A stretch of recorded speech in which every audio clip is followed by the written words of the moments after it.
December 29th, Jacob DeShazer. Hate cannot destroy a man who is determined to obey Christ. Jacob DeShazer was a bombardier, one of the 80 men in the infamous Doolittle raid over Japan, shortly after the bombing of Pearl Harbor.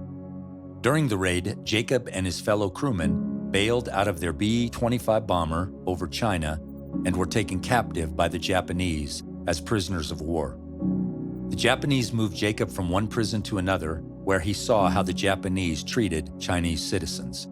He wondered how humans could treat others that way. It was the first time that I had ever been in such a wicked environment, Jacob said. He soon realized they would treat him and his fellow air crewmen the same way.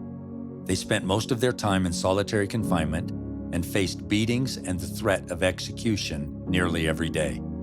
They lived on meager rations and received no treatment for illnesses like dysentery and malnutrition. As Jacob endured the endless days with no news of the war or his release, his hatred for his captors deepened. Another prisoner, Lieutenant Robert Metter, had shared the good news of Jesus Christ with Jacob. The Japanese allowed the prisoners a few privileges, so Jacob asked for a Bible. He had been raised in a Christian home, but the Bible had no real significance for him. He sat in his cell under poor lighting and read the scriptures over several weeks. He memorized as much of it as he could. In Romans, he read, "If you declare with your mouth Jesus is Lord and believe in your heart that God raised him from the dead, you will be saved." Romans 10:9.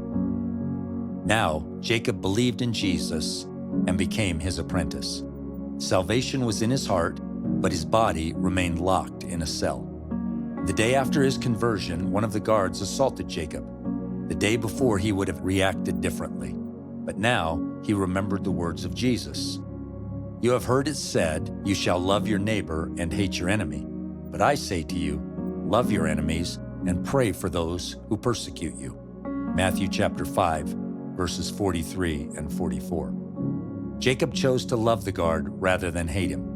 He spoke to him kindly no matter the circumstance, and over time, the guard became friendlier. God healed the relationship between prisoner and guard. Jacob spent more than a year after his conversion in captivity. On August 20th, 1945, he was finally released, and only a few years later, he returned to Japan as a missionary, preaching love and forgiveness to the Japanese people. Japanese citizen and former pilot Mitsuo Fuchida had led the attack on Pearl Harbor, the incident that had so deeply angered Jacob. After the war, Fuchida read one of Jacob's pamphlets and became so persuaded that he gave his life to Christ. The pair connected and began to preach alongside one another. Is there someone who you have disagreed with? Maybe even an enemy that you could demonstrate God's love toward? Hate cannot destroy a man who is determined to obey Christ.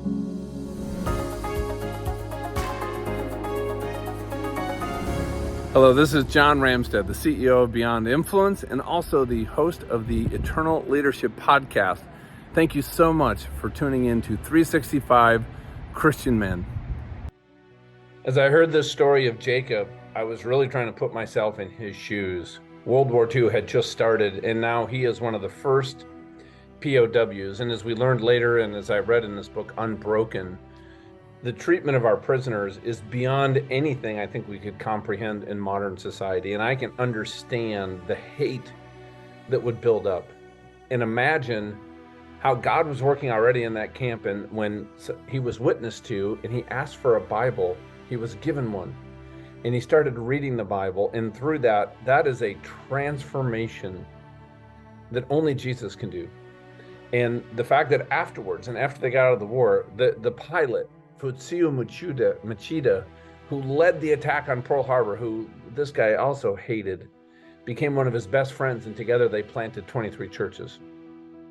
What an incredible story of redemption. And I think about today's culture and our society and the division, and what do we do when there's a difference in just even beliefs and people's opinions, but also people that have wronged us in the past or maybe wronged our family, and we're still angry, and boy, can I relate to that. And here's my challenge for today. I would challenge you to reflect on a personal situation that you have, something either very close to you or could even be that person at work. And you felt wronged, you felt hurt. Consider the path to forgiveness and how God can heal that. And think of what DeShazer did in his example of not only forgiving his captors, but going back and serving them with love, because Christ can change the world with one life, and that's you.